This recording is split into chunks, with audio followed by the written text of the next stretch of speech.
just a little tree. That was just a little tree when we bought this house. And I put some strings of Christmas lights in it.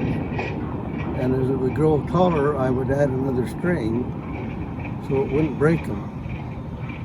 Those Christmas lights are still in there someplace. I don't think they come on anymore because they've been broken. But for years, maybe even after I sold the house, they would light that tree up from those Christmas lights I put on when it was a small tree. Wow. That's a big tree. Look how tall that tree is. Beautiful, yeah. So you still have lights in there, huh? It looks really healthy. It is, yeah, it really does. See how cute that little barn was down there? Oh, yeah. The second one? Yeah. Oh, that is a cute barn, yeah. Huh. And we loaded the hay through the door there that's about in the middle of it. Yeah. Up higher? Yeah, the middle door there. Yeah. Yeah, that was where the loft was there. And then we take it out the back, but we took those rabbits I told you about before, Jay and Yvonne Spencer, JL's wife. And I didn't know what to do with those rabbits, so I told the kids, just put them up in the loft because there was water in there and they could eat the hay and they stay there all winter. And the following spring, golly, there's rabbits everywhere up there. Oh yeah, they multiply and replenish all the place. They did. And then what to do with them, so I hired the deacons and I said, I'll give you 50 cents a piece for every rabbit that you catch so that I can get them out of the barn. And they got them all in boxes, probably had 20 of them or something. And they said, what do we do with them? And I said, I don't know, I haven't thought that far ahead. I just want to get them. So I said, just turn them loose. So they turned them loose, and the neighbor over on the other side was kind of a grumpy old guy, Merlin Ashcroft. He called me. He said, Bishop, them damn rabbits that eating all my garden up, you better get them out of there. Why, hell, you better get that thing. You better do this. He was talking to me like, you know, I just signed his temple recommend not long before that. He was really mad because the rabbits started eating these radishes and these. So then we had to hire the kids again to go catch all the rabbits. And then we got the idea of having their little brothers and sisters take them to school and share them with other kids in school. And I got in trouble because all these parents would call me and say, we don't want any rabbits. Your kids said that you said to share them with our kids now. Well, they don't want to give up their rabbit.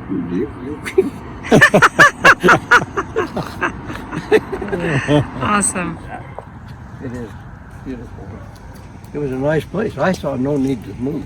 Yeah. Except now you have a little less real estate than this, which is probably good, right? To take care of. Yeah, I had 5 acres here. I have 3 acres up there. But you finished off less than 3 acres, right? As far as maintaining it. Yeah, I don't have the. This is a lot of maintenance here. Yeah, I don't have the barn. Of course, I've got the sheds that's got all my cars and stuff in there. Now, this is a lot of land to take care of, right? The 5 acres were. Yeah. But we had horses and calves and turkeys and chickens and rabbits. And kids. Tell us a little bit about, did the kids like living here? Yeah, they liked it. Did they like taking care of the No. chickens? No. And They, when it was cold and ice outside and snow, they complained. Sometimes I go do it for them, but I usually took one of them with me and made them understand that's their chores. were all your kids born here? No, kids were born in Provo. Belinda and Trace were born in Provo. And Scott was born in Provo. And then Shanna was born here, and Daniel was born here. Okay. Is Daniel your youngest? Your youngest? He's the youngest boy. Okay. Shanna's the youngest. Oh, she's the youngest. Yeah, younger than Daniel. Mm-hmm. Is that living quarters they have above that roof, or is that just a core? It's just a facade. Is it? Let's say. Huh. Charlotte was not a person that required or had any expectation of grandiose ideas at all. She was very humble and came from very humble circumstances. Born on a ranch in Mexico with a dirt floor, and you know, the only transportation they had was a wagon that was pulled by horses. Anyway, so I don't want to give you the idea, but when she saw us doing all these things for all these other people, and she knew that we were not broke by any means, Mm-hmm. when do I get a new kitchen? Or when do I get a new bathroom? Or when do I get a new house? And kind of in jest to begin with, but then it got serious. And then, I need to tell you this. So we were sitting in the living room, which is a small living room. It has a real nice rock fireplace that goes up right in the center with the kitchen on one side and the living room on the other.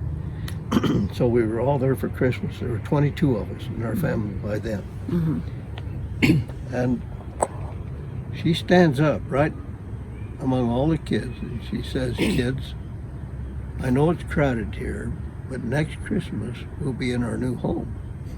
We hadn't talked about a home for quite a while, not seriously at all. I was never serious about it. Daniel then reached over, put his hand on her shoulder. "Mom, is Dad going to really build you a new home?" And she says, "You know, kids, I don't know. I don't know whether Dad's going to build it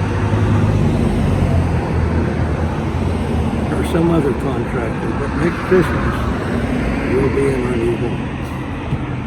And I realized that I was the end of the rope then, because she'd given she'd promised the kids a new house. And so Were I you changed in my that answer. home in a year? Did you build it that fast? Oh, I built it in 9 months. Oh, you did? Yeah. So you did it. Well, yeah, I did, and I had a lot of sons, and I had a lot of people working for me. We had a good operation. Well, we were building 50, 60, 75 homes a year, and that's a pretty good operation, you know. Yeah. That's great. Trace built 50 homes one year for us. Did he? He's a general. Right Wow. after he got back from his mission, and that about burned him out. He said, "I don't want to do this the rest of my life." Because he didn't like the complaining of people wanting to change the room or to want the bathroom a little bigger or different color appliances. Oh, he, yeah. he didn't like to mess with all that kind of stuff after he. No, I can understand that. Yeah, it's a big job. Yeah. All right. Well, thank you. Oh, this is cool, Jack. This is fun. About 6 or 9 months after we moved in here, I paid $42,000 for this house and the 2.5 acres and the barn and everything. That was everything I had. I mean, I stretched myself at that. One day I saw somebody starting to lay some cement blocks on that building right over there. And I'd only been here 6 months, so I didn't know hardly anybody. So I talked to my friend, Don Campbell, that lived up the street here. And I said, "Don, what are they building across the street from me?" He said, "Oh, that's Don Johnson. He fixes motorcycles." I immediately envisioned Hell's Angels, sundowners going up and down the street and everything here. And I panicked, and I went to my dad and I says, "Dad, they're putting a motorcycle shop right across the street from me. I said, that's going to ruin the value of my house.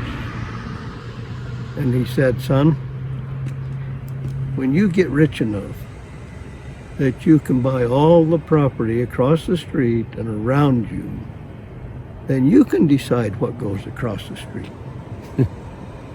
But when they own it, they can do what they want to with it.